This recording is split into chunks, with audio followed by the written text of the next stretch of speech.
اللہ اللہ اللہ اللہ اللہ اللہ اللہ اللہ۔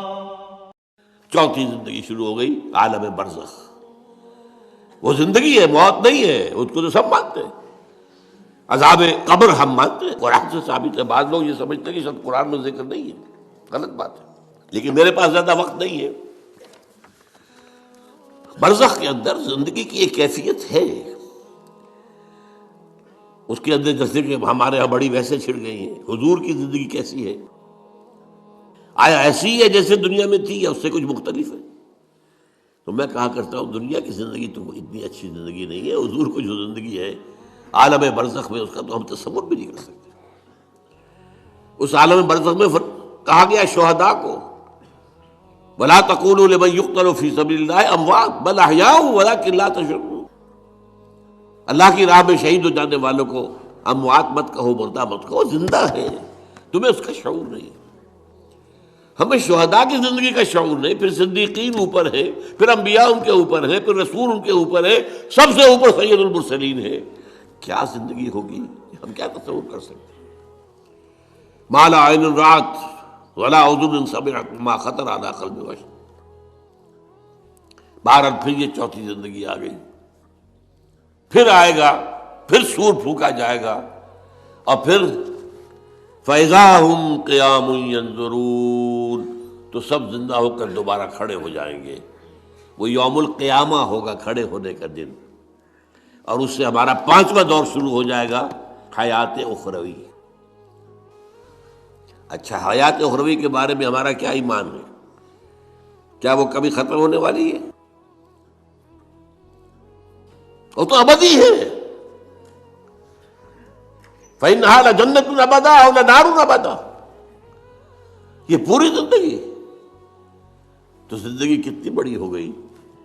تو اسے پیمانہ امروز و فردا سے نہ ناپ، جامنا پہم دواں ہر دم جواں ہے زندگی۔ البتہ ایک کام کیا کیا ہے اللہ نے،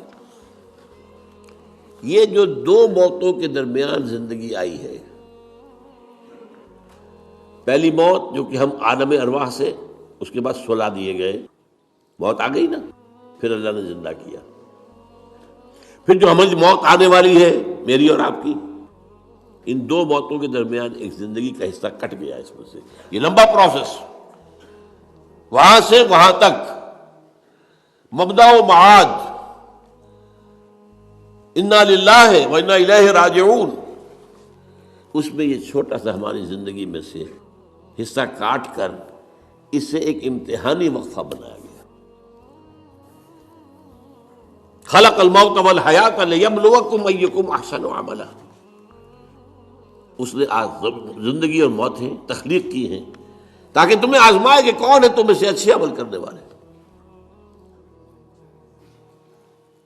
یہ امتحانی، اس کو بھی اقبال نے خوب کہا ہے، ملزم ہستی سے تو براہ مانند حباب، اس زیاں خانے میں تیرا امتحان ہے زندگی۔ اب امتحان 3 گھنٹے کا بھی ہوتا ہے تو وہ 30 سال کا بھی ہو سکتا ہے۔ یہ تو ایک کوانٹیٹیٹیو ایلیمنٹ ہوا، امتحان امتحان ہے، ٹیسٹنگ از ٹیسٹنگ۔ یہ حیات دنیاوی امتحان ہے، ملزم ہستی سے تو براہ مانند حباب، اس زیاں خانے میں تیرا امتحان ہے زندگی۔ اس کے بعد جب ہمیں دوبارہ اٹھا دیا جائے گا، حساب کتاب ہوگا، اعمال کا جزا و سزا کے فیصلے ہوں گے، اور پھر یہ جنت اور یہ دوزخ، وَإِنَّهَا لَجَنَّةٌ أَبَدًا أَوْ لَنَارٌ أَبَدًا۔ یہ حیات ایک ایمان باللہ اور ایمان بالآخرہ، ایمان بالآخرہ کے ضمن میں پورے حیات انسانی کا ایک تصور جو ہے سامنے لانا ضروری ہے۔ اب آئیے،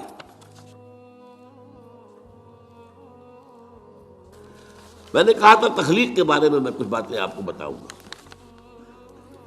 یہ جدید سائنس کے حوالے سے بھی بہت اہم چیزیں ہیں، اور یہ قرآن کی حکمت اور فلسفے کے لیے۔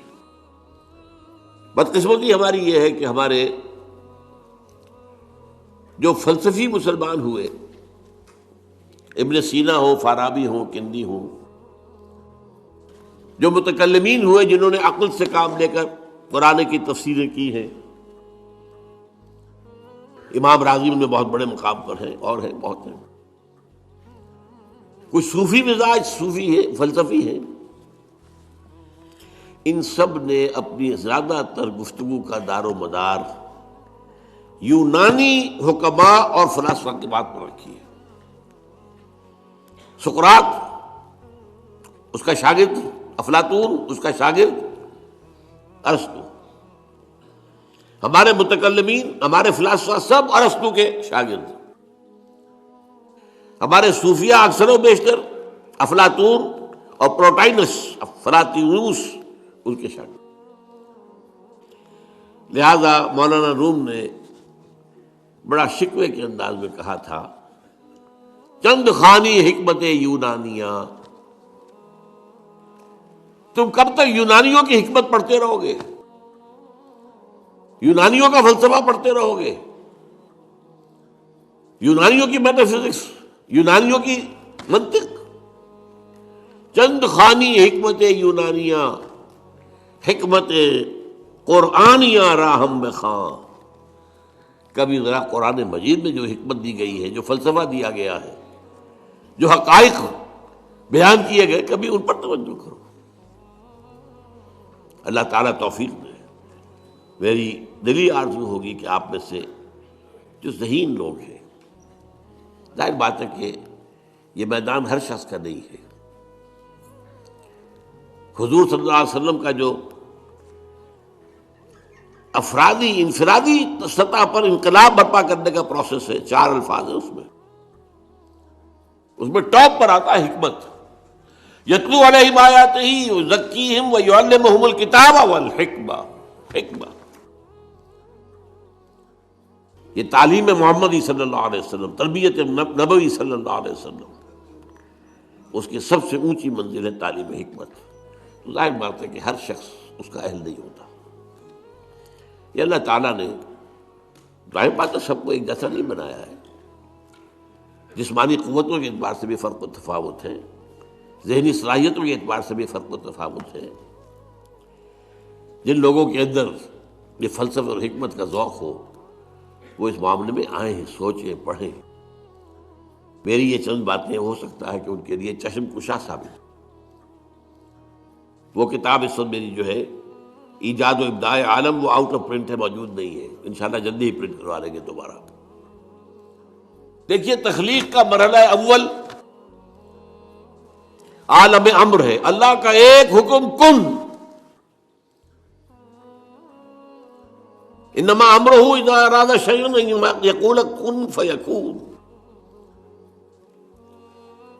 اس کن سے ایک نور پیدا ہوا ہے، ویری سٹل، لطیف، حرارت کوئی نہیں، خلق نور. یہ نور اللہ، یہ پہلی شے ہے جو پیدا ہوئی ہے. حکم ایک کن، یہ عالم امر ہے. اس نور سے پیدا کیے گئی تمام ارواح انسانیہ، تمام ملائکہ. ملائکہ کے بارے میں حدیث موجود ہے، قرآن مجید میں ذکر نہیں ہے، حدیث میں ہے. حضرت عائشہ رضی اللہ تعالی عنہا سے مسلم شریف کی روایت ہے کہ ان اللہ خلق الملائکہ من نور. یہ عالم امر ہے پہلے جو پیدا کیا گیا ہے. ایک نور، بسیط نور، لطیف نور. اس نور سے ارواح انسانیہ. انہی میں ایک روح محمدی بھی تھی نا، جس کو نور محمدی بھی کہا جا سکتا ہے. یہ لفظ جو ہمارے یہاں کہا جاتا ہے نور محمدی، نور اس لیے کہ روح نورانی ہے، ملائکہ نورانی ہے. اللہ نے فرشتوں کو نور سے پیدا کیا. اچھا، اب اس تخلیق کا دوسرا مرحلہ آیا. یہ پہلی تخلیق جو میٹا فزیکل ورلڈ کی ہے، دوسری تخلیق ہے فزیکل ورلڈ. ایک اور امر کن، اور اس سے ایک بگ بینگ پیدا ہو. یہاں سے سائنس شروع ہوتی ہے. اس لیے کہ وہ جو پہلا معاملہ ہے وہ سائنس کے دائرے سے باہر کا ہے. ارواح ہوں، ملائکہ ہوں، کچھ سائنس کے دائرے سے باہر، وہ عالم امر ہے. یہ عالم خلق شروع ہوا ہے اب. اور عالم خلق اور عالم امر میں ایک بڑا بنیادی فرق جان لیجئے. عالم امر میں اللہ کے کسی حکم کے تعمیل میں کوئی لمحہ صرف نہیں ہوتا. کن فیکون، کن فیکون، نو ٹائم ایلیمنٹ. یہی وجہ ہے فرشتے کو عرش سے زمین تک آنے میں کوئی وقت نہیں لگتا، روح کو بھی کوئی وقت نہیں لگتا. یہ بیانڈ دس فزیکل ورلڈ ہے نا. تو میٹا فزیکل ورلڈ کا سے تعلق ہے ان کا. یہ عالم امر سے ہے. امر میں وقت نہیں لگے گا قطعاً، خلق میں وقت لگے گا لازماً. آم کی گٹھلی ہے، آم کا پودا بننے میں 5-6 سال لگ جائیں گے. رحم مادر میں حمل ٹھہر گیا ہے، بچے کے پورے بننے میں 9 مہینے لگیں گے، ٹائم لگے گا. اٹس خلق. قرآن کہتا ہے ہم نے آسمان زمین 6 دن میں پیدا کیے. ٹائم لگا کہ نہیں لگا؟ تو یہ امر ہے وہ پہلا، جس میں کہ کیا ہے 3 چیزیں ہیں. اللہ کا نور جو بہت لطیف ہے، وہ خزانہ ہے، اسی سے بنی ارواح انسان کی، اس سے بنے فرشتے. اور چوتھی چیز نوٹ کیجئے، وہی بھی عالم امر سے متعلق ہے، اس لیے کہ وہ ایک کمیونیکیشن ہے بٹوین روح انسانی یا روح نبوی اور الروح القدس. جبرائیل کون ہے؟ فرشتہ. روح محمدی یہ بھی نوری، وہ بھی نوری. یہ ان دونوں کا کمیونیکیشن ہے وہی. لہذا اس کا تعلق بھی عالم خلق سے نہیں ہے، عالم امر سے. بہت پیارا شعر کہیں کہا ہے، کس کیفیت میں کہا ہے میں نہیں سمجھ سکتا. نغمہ وہی ہے نغمہ کہ جس کو روح سنے اور روح سنائے. روح محمدی نے سنا ہے، اس کان سے نہیں سنا حضور نے. یہ نوٹ کر دیجئے، کبھی پڑھیے حقیقت وحی نامی کتاب مولانا سعید احمد اکبر آبادی کی. وحی کی حقیقت کیا ہے؟